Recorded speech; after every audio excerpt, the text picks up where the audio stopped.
আমার যে অন্তঃকরণ, আমার যে মন নিয়ে আমি রিসার্চ করতে হবে। আমার মন আমি জানি, আরেকজনে জানে না। জানে কি? জানে না। তাইলে আমি আমার এই মনটা ভালো রাখার, মানসিক স্বাস্থ্য ভালো রাখার জন্য আমার অন্তঃকরণে ঢুকতে হবে। অন্তঃকরণ আছে কি? মেডিটেশন। মেডিটেশন আছে না? নাম কি শুনছো? মেডিটেশন। ভবিষ্যতে অনেকে অনেক বিল্ডিং এ যাবেন, বাসা বাড়িতে থাকবেন, আল্লাহ না করে যদি আগুন লাগে, সেই সমস্যা আপনারা কিভাবে বের হবেন? যখন দেখেন আগুন লাগার পর ধোঁয়া প্রচন্ড হয়ে যায়, ধোঁয়ার কারণে আমাদের মৃত্যু হয় বেশিরভাগ সময়।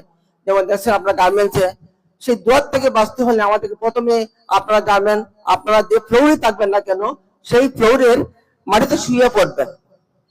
কারণ ধোঁয়া অক্সিজেন ওই ধোঁয়ার নিচে চলে যায়, অক্সিজেনটা হালকা এবং ধোঁয়াটা ভারী। এই ধোঁয়া উপরে চলে আসে, অক্সিজেনটা নিচে চলে যায়। তো আপনারা যদি শুয়ে যান তখন আপনারা ওই অক্সিজেন পাবেন মাটিতে শোয়ার পর। এবং দেশ যুব সংগঠন আসলে খুব ভালো ভালো কিছু কাজ করছে। তাদের কিছুদিন আগে আমি একটি অনুষ্ঠানে গিয়েছিলাম, তারা নৃত্য প্রশিক্ষণ কর্মশালা করেছে আমাদের ছোট্ট সোনামণিদের জন্য। আজকে স্বাস্থ্য বিষয়ক অনুষ্ঠান করছে, এছাড়া বিভিন্ন সামাজিক কাজকর্ম করে, মানবিক কাজগুলো করে তাদের জন্য নিরন্তর শুভকামনা রইল।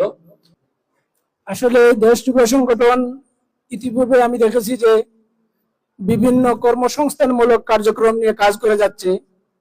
আমার খুব ভালো লাগছে যে শুধু কাজের পাশাপাশি আমাদের সুস্থ থাকা অনেক বড় একটি ব্যাপার, যেটা আমাদের উদ্বোধনী বক্তব্যে আমাদের রুনা আপা, আমাদের শিক্ষিকা খুব ভালোভাবে বলেছেন যে আমাদের সুস্থ থাকার জন্য যে শুধু মোটা শরীর তা নয়, আমাদের মানসিক সুস্থতা দরকার, সামাজিক সুস্থতা দরকার।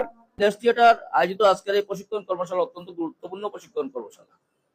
আসলে আমরা প্রশিক্ষণ কর্মশালা হয়েছে প্রশ্ন জানা এবং অজানা। যেটা আমাদের অজানা সেটা জানার জন্য প্রশ্ন করা। যে আগামীতে প্রশিক্ষক যারা আসবেন, আমি কামালের কাছে বা দেশ থিয়েটারের কাছে অনুরোধ থাকবে সময় বেশি নিয়ে আসবেন। একটা প্রশ্ন যে শিক্ষা নিবে তার মনে আসতে দেরি হতে পারে, দেরি হলেও যাতে সে প্রশ্ন করতে পারে, উত্তর সঠিক জানতে পারে। সেজন্য প্রশিক্ষকের সময় থাকতেও শর্ট সময় নিয়ে এসেছেন। আপনারা অনেকেই প্রশ্ন করার ইচ্ছা থাকলেও করতে পারেন নাই। আমরা প্রথম দিনও আপনারা চেষ্টা করছি 2 ডাক্তারের মাধ্যমে এবং 2 ট্রেনারের মাধ্যমে স্বাস্থ্য বিষয় লইয়া কিছু জিনিস আপনার সামনে তুলে ধরতে। জানি না আমরা হয়তো কতটুকু করতে পারছি, তবে তুলে ধরার চেষ্টা করছি। তো আগামী যে আরো দিন রয়েছে, এই দিনও আরো 2 স্যার আইব অবশ্যই। তো আশা করি সবে যদি একটু একটু করে দেই, আশা করি আমরা কাজে লাগবো। আর আসলে যে কোনো জিনিস শিকার শেষ নাই।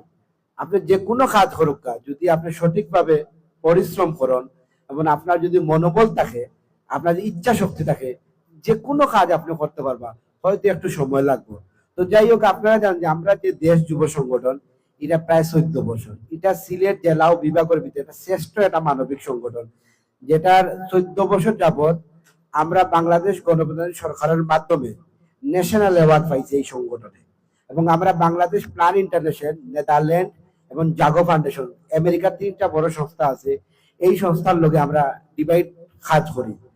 আপনার কর্মই আপনার এই জীবনে দূর, আপনি যেমন কর্ম করবা তেমন ফল পাইবা। এটা যদি বিশ্বাস করেন যে আমি যে কোনো কাজ সততার সাথে আদর্শের সাথে করবো, তাহলে অবশ্যই এর একদিন ফল পাইবা। আর অসংখ্য ধন্যবাদ। থাকবো এই দিন আমরা যেন কোনোভাবে কেউ মিস না করি। অবশ্যই আমরা 1 সপ্তাহ আগে কিংবা 5 দিন আগে জানাবো যে আপনি আপনার সার্টিফিকেট এবং ওই দিন উপস্থিত হয়ে সম্মানের ভাবে আনার জন্য। সবার মঙ্গল কামনা করে, সুস্বাস্থ্য কামনা করি এবং আমরা বাসা পর্যন্ত সবাই খেয়াল করি যাইমু। রাস্তাঘাটে আমরা কেউ যেন কোনো জায়গায় না দাঁড়াই, একে অন্যর খেয়াল করি আমরা বাড়ি যাওয়ার চেষ্টা করবো। এবং অনেক কষ্ট দিয়েছি আজকে দিনও, আজকে এইখানেই সংক্ষিপ্ত। আসসালামু আলাইকুম।